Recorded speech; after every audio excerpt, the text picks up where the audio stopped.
श्री तारतम सागर प्रकाश हिन्दी नेपाली स्वरूपको 29औं प्रकरण श्री लक्ष्मीजीको उदाहरण।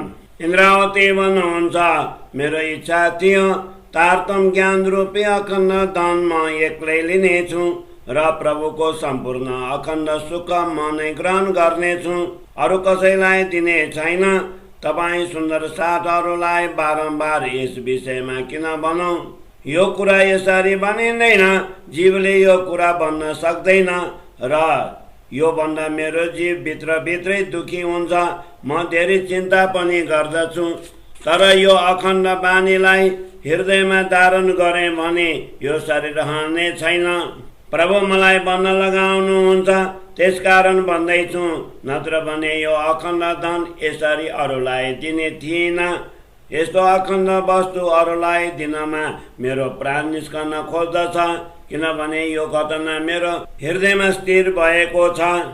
यस अखण्ड धनलाई मैले प्रभुका चरणमा एकाग्र चित्त लगाएर साधना पूर्वक प्राप्त गरेको हुँ। यसलाई अन्तरमा लुकाउने प्रयास मैले धेरै गरेको छु, तर प्रभु मेरो हृदयमा विराजमान भएर सागरको प्रवाह समान बानी प्रकट गराइरहनु भएको छ।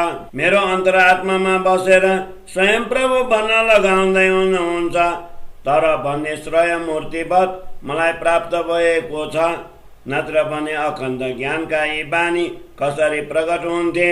किनभने यी बानी भन्दा मेरो कलेजो चिया चिया हुन्छ। यस्तो नसम्झिनु, म अचेत अवस्थामा यी कुरा भन्दैछु, किनभने यो भन्दा मेरो जीवात्माले अति कष्ट झेलेको छ। जब मैले आत्माद्वारा विचार गरेर हेरेँ, तब थाहा भयो कि यी कुरा म कसरी भन्दैछु।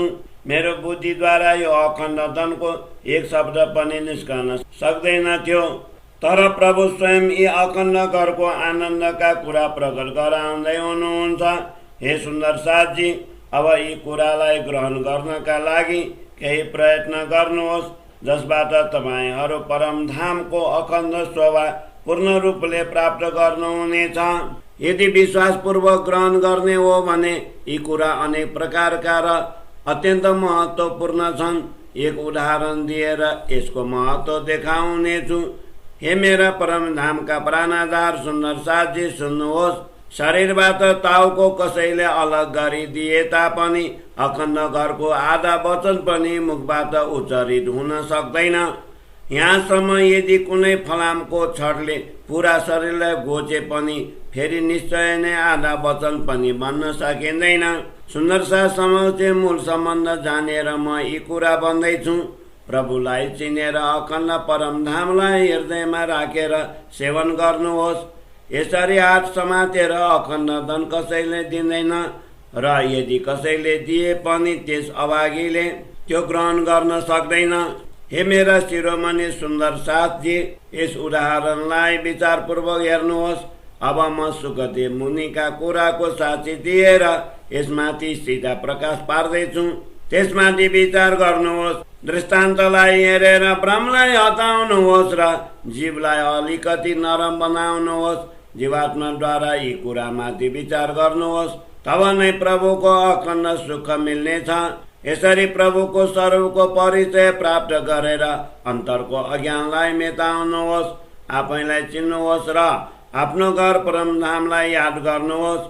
अब अखण्ड घर परमधामका कुराको वर्णन कसरी गरौँ, यस बारेमा प्रकाशवाणी माथि अन्तरात्माले विचार गरेर त्यसलाई साक्षात् हेर्नुहोस्। अब यस सरल उदाहरणको विषयमा बुझ्नुहोस् र जीवात्मा जागृत गराएर एकान्तमा एकाग्र चित्त लिएर जीवलाई जागृत गर्नुहोस्।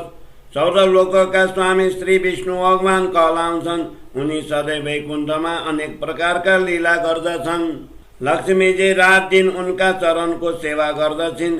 यो पूरा दुनियाँमा उनको प्रसिद्ध छ। त्यो म भन्दछु, जो सांसारिक जीव आफ्नो कल्याण चाहन्छन् ती परमेश्वर रूपमा विष्णु भगवानको सेवा गर्दछन्।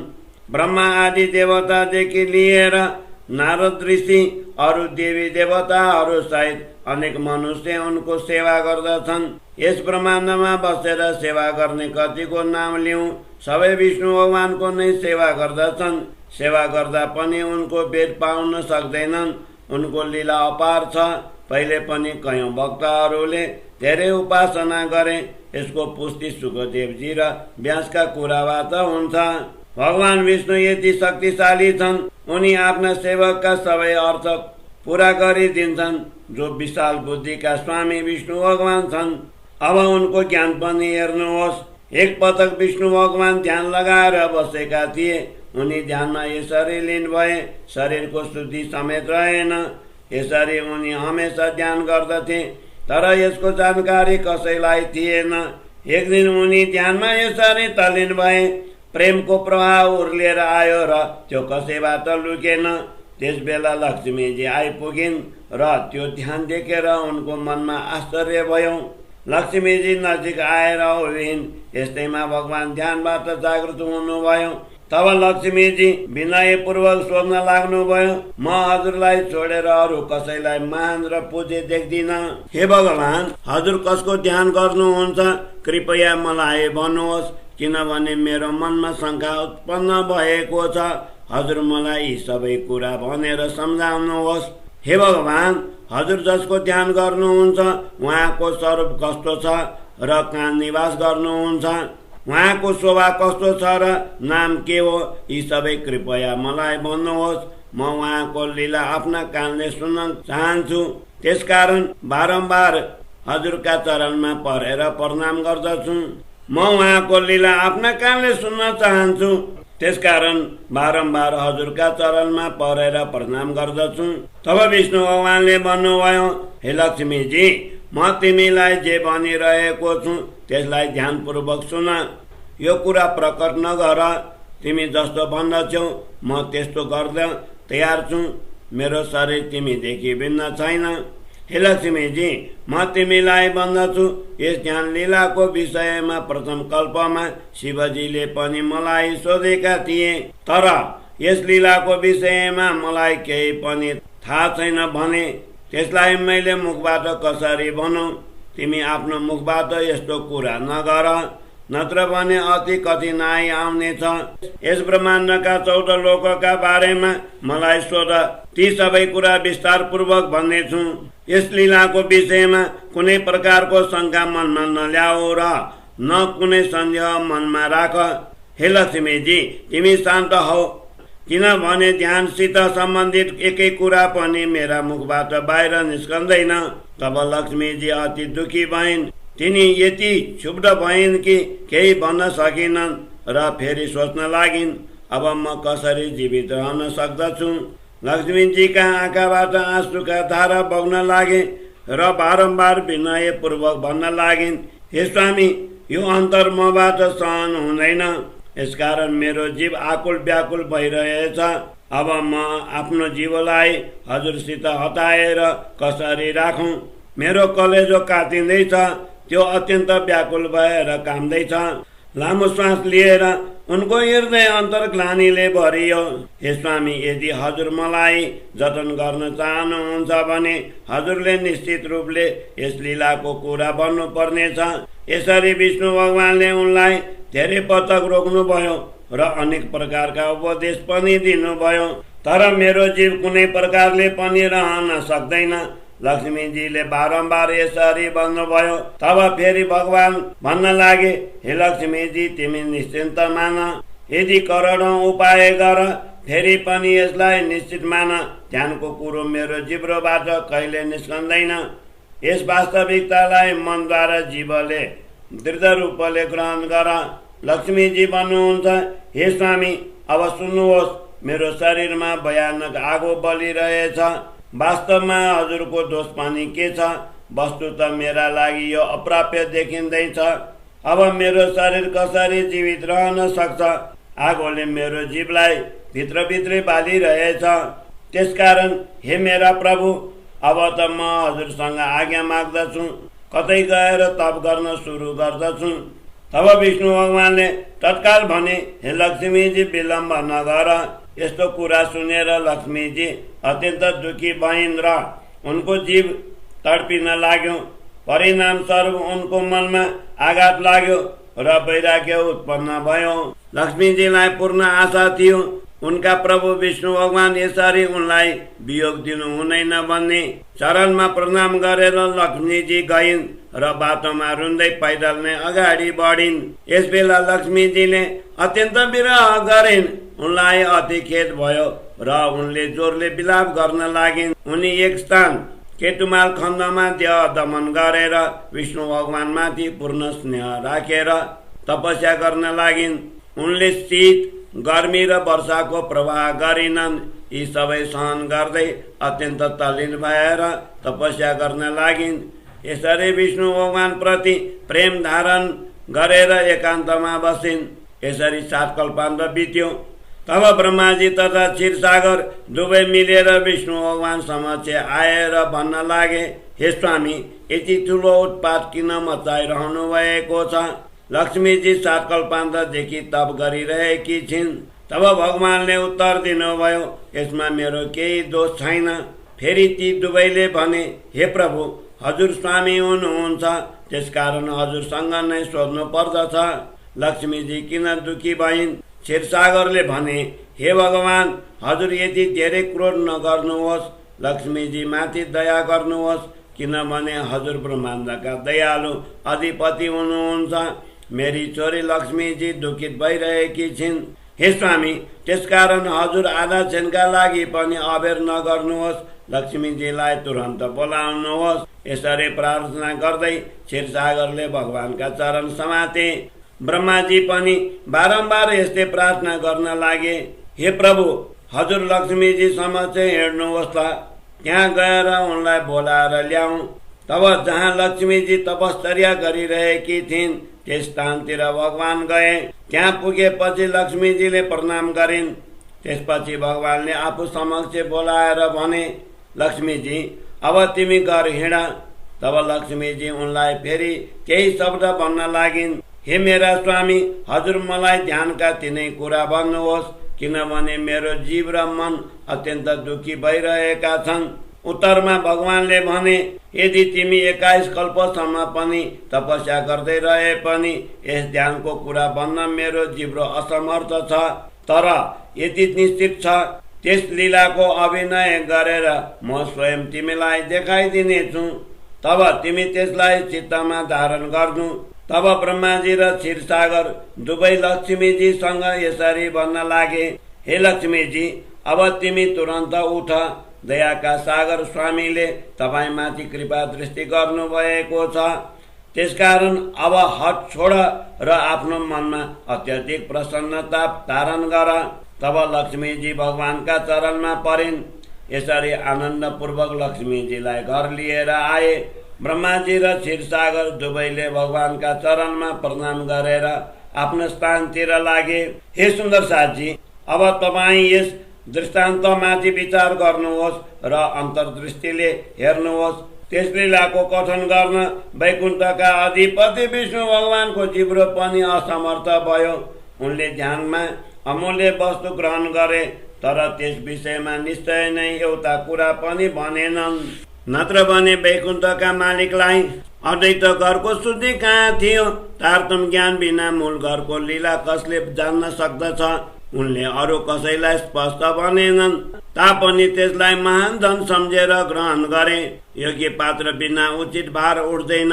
यस विषयमा मुखबाट कुरा निस्कन सक्दैन। जब द्वापर युगमा श्रीकृष्णको अवतरण भएको थियो, तब मुरारी श्रीकृष्णले विदर्भकी राजकुमारी रुक्मिणीको हरण गर्नुभयो। माधवपुरमा श्रीकृष्णको रुक्मिणीका साथ विधिपूर्वक विवाह भयो। त्यसबेला सौभाग्यशालिनीहरू बधाई गाइरहेका थिए। गीत गाउँदा गाउँदै उनीहरूले जब अखण्ड ब्रजको नाम लिए, तब तुरन्त नै भगवान श्रीकृष्ण ती शब्दलाई सुनेर मूर्छित भई जमिनमा ढले। तब उनका आँखामा आँसुका धारा बग्न लागे। उनले कुनै प्रकारले पनि आफूलाई सम्हाल्न सकेनन्। उनका अंग प्रत्येक अंग स्थिर भए, जसबाट विवाहको आनन्द पनि भङ्ग भयो। त्यसबेला सबैको मनमा आश्चर्य भयो। यसरी लीला गरेर भगवान विष्णुले रुक्मिणीजी लक्ष्मीलाई ब्रजलीलाको महत्व देखाउनु भयो। 16 कलापूर्ण ती स्वयं र लक्ष्मीजी यसरी यी दुवै स्वरूप यसै रहस्यका लागि अवतार लिएर आएका थिए। संसारका मानिसहरू सम्झन्छन् विष्णु भगवान कृष्ण रूपमा पूर्ण अवतार लिएर केवल असुरहरूलाई मार्नका लागि आएका थिए। वैकुण्ठनाथ यति समर्थवान छन्, उनी आज्ञा मात्रले असंख्य असुरहरूको संहार गर्न सक्दछन्। सामान्य मानिसहरू यस्तो रहस्य कसरी सम्झन सक्दछ? वास्तवमा भगवान विष्णु लक्ष्मीजीलाई आफ्नो आराध्यको परिचय दिनका लागि संसारमा उत्रेका हुन्। जब लक्ष्मीजीले संकेतद्वारा सम्झिन् तब श्रीकृष्णजी उठेर बसे। यसरी उनले लक्ष्मीजीको मन कामना पूर्ण गरे। हे सुन्दर साथी, यस दृष्टान्तलाई तपाईँ शान्त चित्तले विचार गरी हेर्नुहोस्। यस लीलाको वर्णन सुखदेव मुनिले गर्नुभएको छ। यस चरित्रद्वारा भगवान श्रीकृष्णले रुक्मणीलाई जुन अखण्ड ब्रज लीलाको रहस्य संकेतद्वारा सम्झाएका थिए, यो हामी ब्रह्मा आत्माहरूको अखण्ड ब्रह्म लीला हो, जसको स्तुति स्वयं हाम्रा सद्गुरुले गर्नुभयो। पहिले तिमीहरूले ब्रजमा जुन लीलाहरू गरेका थियौ त्यसलाई स्वयं अक्षर ब्रह्मले आफ्नो हृदयमा अखण्ड गरेका छन्। चिन्मय वृन्दावनमा तिमीहरूले जुन रासलीला गर्यौ त्यसलाई पनि अक्षर ब्रह्मले आफ्नो जागृत बुद्धिमा अखण्ड गरेका छन्। त्यस लीलाको प्रतिबिम्ब विष्णु भगवानले रमालाई विधिवत देखाए। यी शब्द तपाईहरूलाई यसकारण भनिँदैछ, तपाईहरू स्वयं परमधामको लीलामा रमन गर्ने हुनुहुन्छ। यिनै ब्रजवल्लभ श्रीकृष्ण देवचन्द्र रूपमा आउनु भएको छ र हामी सबैलाई यी वचन भनिरहनु भएको छ। रासमण्डलमा हामीलाई जुन श्रीकृष्णले रमन गराएका थिए त्यस लीलालाई पनि उहाँले नै प्रकट गर्नुभयो। परमधामका प्रभु सुन्दर साथलाई बोलाउनका लागि आउनु भएको छ। यस रहस्यलाई सम्झाउनका लागि तपाईहरूलाई यो उदाहरण दिएको हो। एकाग्र चित्त लिएर एकान्तमा बसी यी वचनमाथि विचार गर्नुहोस्। वैकुण्ठ धाम जस्तो त्यो स्थान र भगवान विष्णु जस्ता वक्ताको यो प्रसङ्ग हो। यो तथ्यलाई जान्नका लागि लक्ष्मीजी त्यहाँ श्रोता बनिन् र उनले अनेक कष्ट पनि सहिन्। फेरि पनि उनले यस अखण्ड लीलाको रहस्य एकै वचन प्राप्त गर्न सकिनन्। फेरि पनि उनले यस अखण्ड लीलाको रहस्यको एकै वचन प्राप्त गर्न सकिनन्। हे सुन्दर साथी, विचार गर्नुहोस्, तपाईहरूले कस्तो अखण्ड धन प्राप्त गरेर बस्नु भएको छ। अब पनि तपाईहरू आफ्नो भ्रमलाई हटाउनु हुँदैन, मनको शङ्का मेटाउदैन, आफ्नो जीवलाई नरम किन बनाउनु हुँदैन। यो त्यो नवतनपुरी धाम हो जहाँ श्री देवचन्द्रजी प्रकट भएर उहाँले परमधामको लीला गर्नुभयो। यस्तो अपार प्रत्यक्ष कुरा भनिसकिएको छ तापनि तपाईहरू सावधान हुनु भएन। तपाईहरू मायाको नशालाई राम्ररी उतार्नुहोस् र यी कुरालाई चित्तमा धारण गरेर जीव जागृत गर्नुहोस्। हे सुन्दर साथी, मोहबाट अलग भएर यसलाई हेर्नुहोस्। सद्गुरुले 2 पटक तारतम ज्ञानको प्रकाश फैलाउनु भयो। श्री देवचन्द्रजीले जुन बानी बन्नु भएको छ त्यसलाई तपाईहरू आफ्नो आत्मामा किन ग्रहण गर्नु हुँदैन?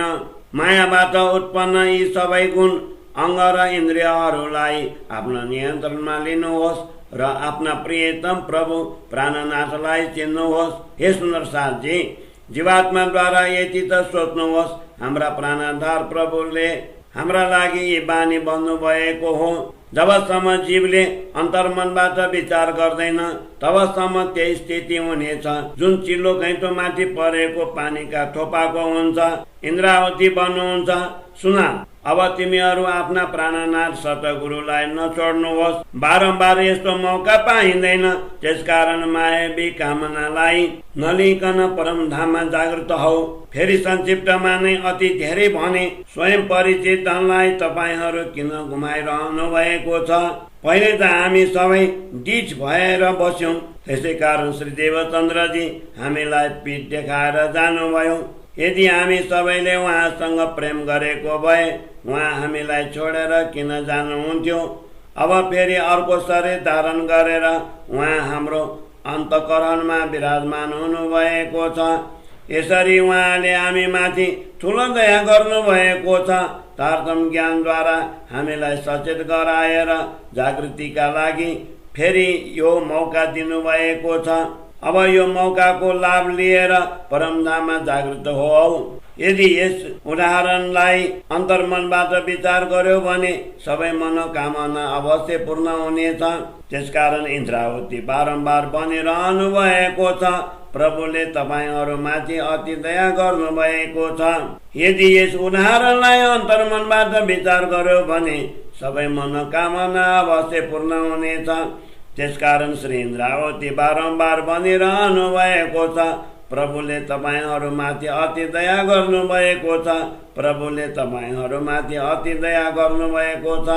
चौपाई 68 प्रकरण 29 चौपाई 735। बोलो श्री प्राणनाथ प्यारे की जय।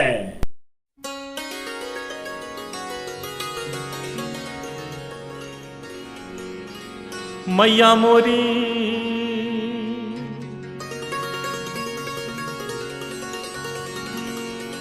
मैया मोरी मैया मैया मोरी मैया मोरी।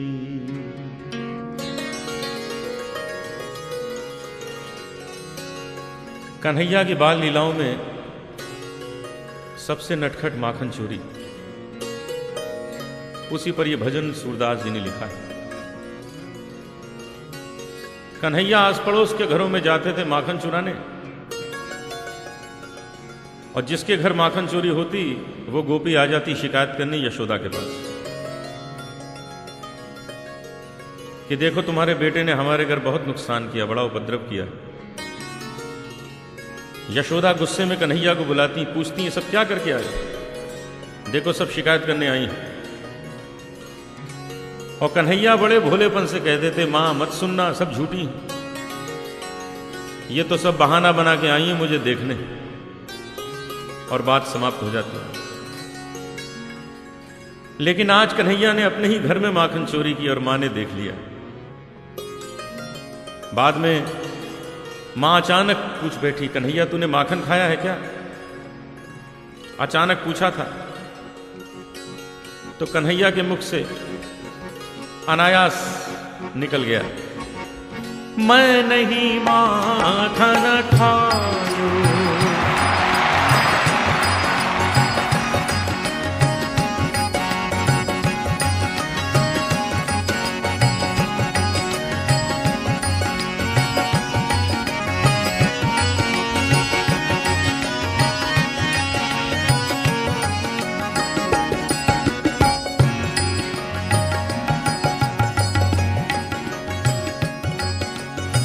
मैया मोरी मोरी मोरी, मैं नहीं माखन खायो, ओ मैं नहीं माखन खायो।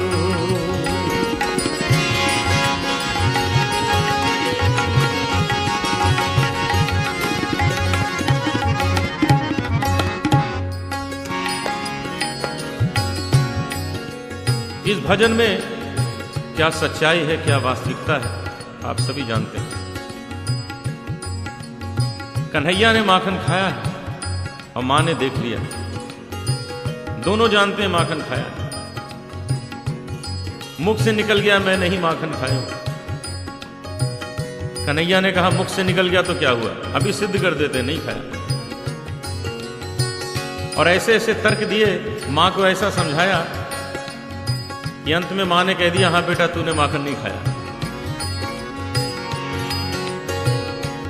सबसे पहला तर्क दिया, कहने लगे मां ये तुमने सोचा कैसे मैंने माखन खाया? तुम्हें तो मालूम है कितने काम है मेरे पास, सुबह से शाम फुर्सत नहीं मिलती। कहने लगे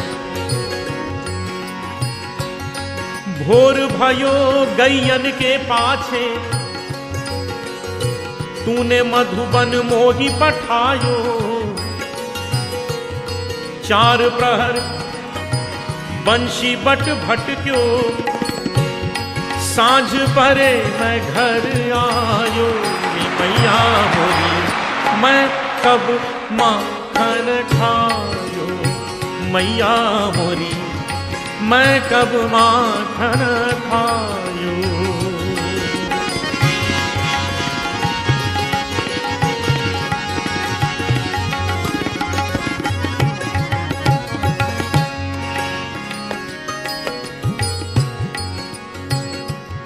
यहां दो समय का वर्णन हुआ है, भोर और सांझ। भारतीय शास्त्रीय संगीत में अलग अलग समय के अलग अलग राग हैं, मौसम तक के भी राग हैं। तो भोर सुनिए, भोर की राग भैरव, सांझ राग यमन कल्याण। शायद आपको समय का आभास होगा।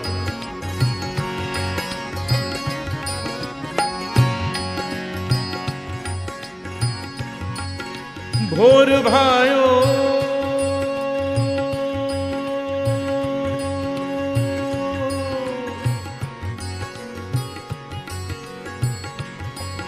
भोर भायो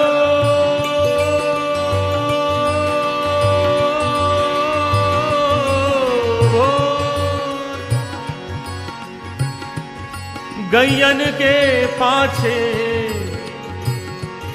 तूने मधुबन मोही पठा।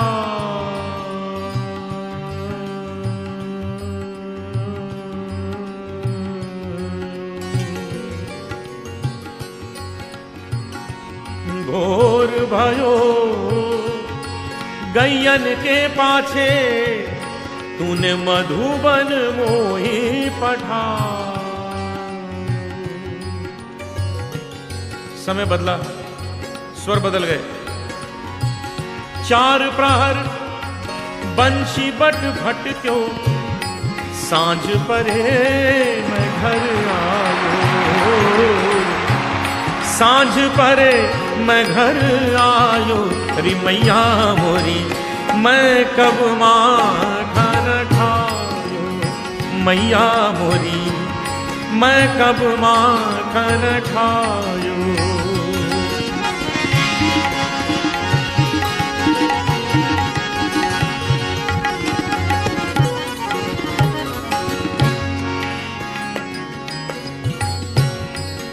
न चला ये तर्क, दूसरा तर्क दिया। कहने लगे, मां ये तुमने सोचा कैसे मैंने माखन खाया? तुम्हें तो मालूम है छोटा सा बालक हूं, छोटे छोटे हाथ पैर हैं मेरे, और माखन तुम कहां टांग के रखती हो? मैया मोरी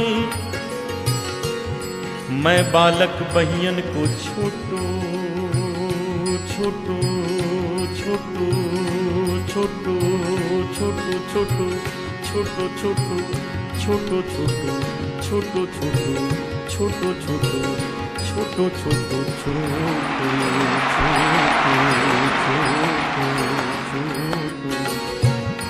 मैं बालक बहियन को छोटो, ये छीको किस विधि पायो, ये छीको किस विधि पायो। मां मुस्कुरा दी, इशारा किया, कन्हैया क्यों बातें बना रहे हो? ये जो मुंह में माखन लगा है कैसे लग गया? कन्हैया ने सोचा आज तो फंस गए, भूल हो गई। तुरंत उत्तर दिया, मैया ये ग्वाल बाल सब बैर पड़े हैं, ये ग्वाल बाल सब बैर पड़े हैं। बरबस मुख लपटायो, री मैया मोरी मैं नहीं नहीं नहीं माखन खायो। मैया मोरी मैं नहीं माखन खायो।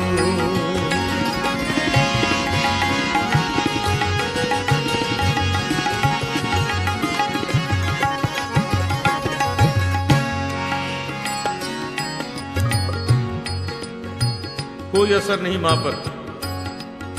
अब कन्हैया ने मां की खुशामद, मां की तारीफ शुरू की। मां प्रसन्न हो जाएगी, क्षमा कर देगी। देखिए कन्हैया मां की खुशामद कर रहे हैं।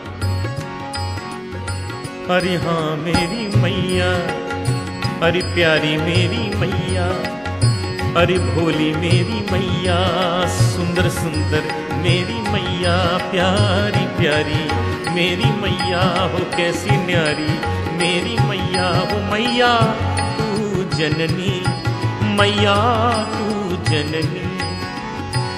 मन की अति भोली इनके कहे पति आयो री मैया मोरी, इनके कहे पति आयो।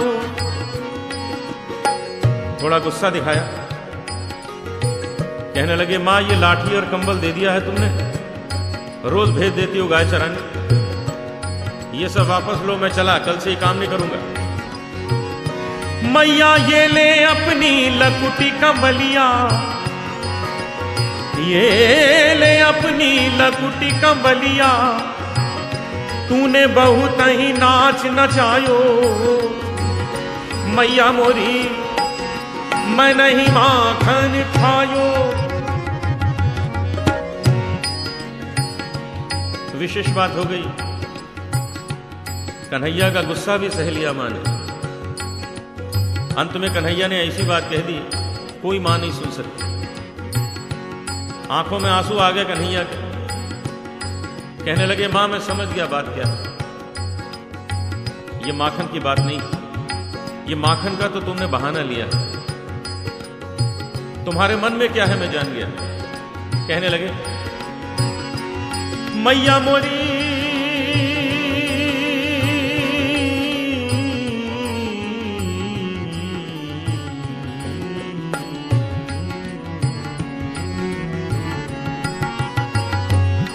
मैया जिय तेरे कुछ भेद उपज है, जिय तेरे कुछ भेद उपज है, तूने मोहे जानो परायो जायो,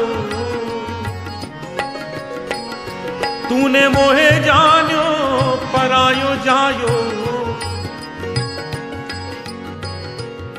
जरा से माखन के पीछे इतनी बड़ी बात मां कैसे सुन लेती। सूरदास तब हंसी जसोदा, सूरदास तब हंसी जसोदा, लेउर कंठ लगायो, लेउर कंठ लगायो, नैन नीर भरियायो, नैन नीर भरियायो। कन्हैया कन्हैया तै नहीं माखन खायो, कन्हैया तै नहीं माखन खायो, ओ लल्ला मोरे तै नहीं माखन खायो।